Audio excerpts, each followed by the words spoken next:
इंकलाब इंकलाब इंकलाब। प्यारे दोस्तों नमस्कार। देखो भाई, जब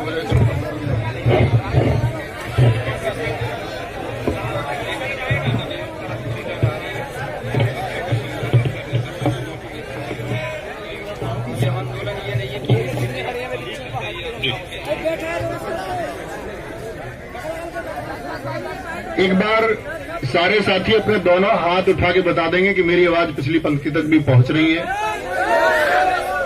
तो भाई हम सब लोग यहां आए, एक ही मांग, यूपी पुलिस कांस्टेबल री एग्जाम। और दोस्त, जब इसको नाम दिया गया यूपी पुलिस री एग्जाम सत्याग्रह, तो सबसे पहले तो आपको सत्याग्रह का अर्थ समझना होगा। आप लोगों को ये जानना होगा कि जो आग्रह आप सब यहां करने वाले हैं वो सच में सत्य के लिए है या असत्य के लिए है।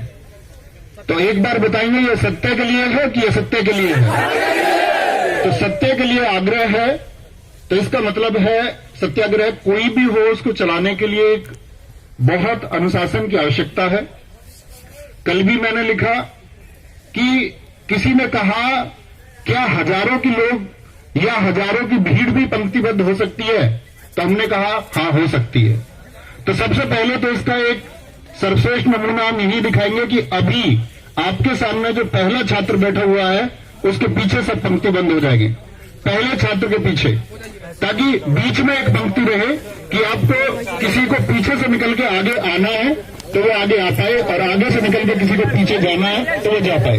बीच वाली ये जो पंक्ति है, हमारे जितने भी साथी या जितने भी मीडिया बंधु होंगे उन सबके लिए बीच की पंक्ति आप छोड़ दीजिए।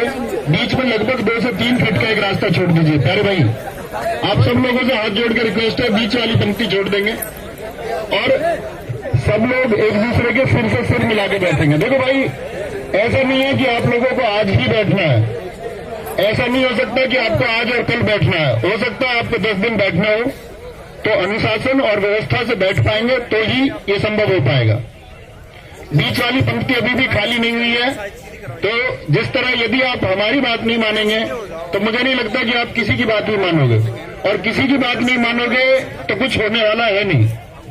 भाई, मैं अपनी भाषा में बोलूं, मैं अपने रुबान पे बैठा, साइड में क्यों ना हो, ये बीच वाली लाइन छोड़ दो प्लीज। ऐसा कुछ नहीं है भाई, आप आगे बैठेंगे तो आपकी कोई प्रेजेंस जाएगी, उसका कोई अर्थ नहीं है, क्योंकि सब लोगों की एक ही डिमांड है कि परीक्षा फिर से होनी चाहिए। और परीक्षा फिर से क्यों होनी चाहिए? परीक्षा फिर से इसलिए होनी चाहिए क्योंकि लाखों करोड़ों लोगों के सपनों को रौंदा गया है और खुले आम रौंदा गया है। घंटे पहले परीक्षा देके, घंटे पहले प्रश्न पत्र देके उन सारे छात्रों को जिन्होंने 4 वर्षों तक निरंतर मेहनत की, ऐसे बहुत सारे छात्र उस रेस में उनसे आगे निकल गए जिनको 4 घंटे पहले पेपर मिल गया। और पेपर मिलने के साक्ष्य विवेक सर ने मिलिंदपुर बीजेपी, जो सबसे पहले वहां पर आपका ट्विटर पर उन्होंने शेयर किया, विवेक सर ने सबसे पहले आप लोगों को इसके बारे में अपडेट किया। अरुण सर्वजनी उन्होंने अपने टेलीग्राम पर अपडेट किया। तो ये सब साक्ष्य हैं और ये बात आप सब लोग जानते होंगे, और गवर्नमेंट को, मीडिया को भी जानने का प्रयास करना चाहिए कि यूपी कांस्टेबल के अभ्यर्थी तो छोड़िए, ये पेपर मिठाई की तरह उन सबके पास भी पहुंचा है जिन्होंने यूपी पुलिस के लिए अप्लाई तक नहीं किया। मानते हैं इस बात को? ये पेपर हम पढ़ाने वाले अध्यापकों तक भी पहुंचा है और गांव देहात के एक अनपढ़ व्यक्ति तक भी ये पेपर पहुंचा है जिसका पेपर से कोई वास्ता नहीं है। तो ये मांग साथी या किसी भी प्रकार का लॉलीपॉप या किसी भी प्रकार का बहाना मेरे द्वारा, अन्य किसी के द्वारा, या कोई एक झूठा आश्वासन आपको बीच में, आपके इस संघर्ष के रास्ते के बीच में यदि दिया जाता है तो आप क्या उस लॉलीपॉप को स्वीकार करेंगे?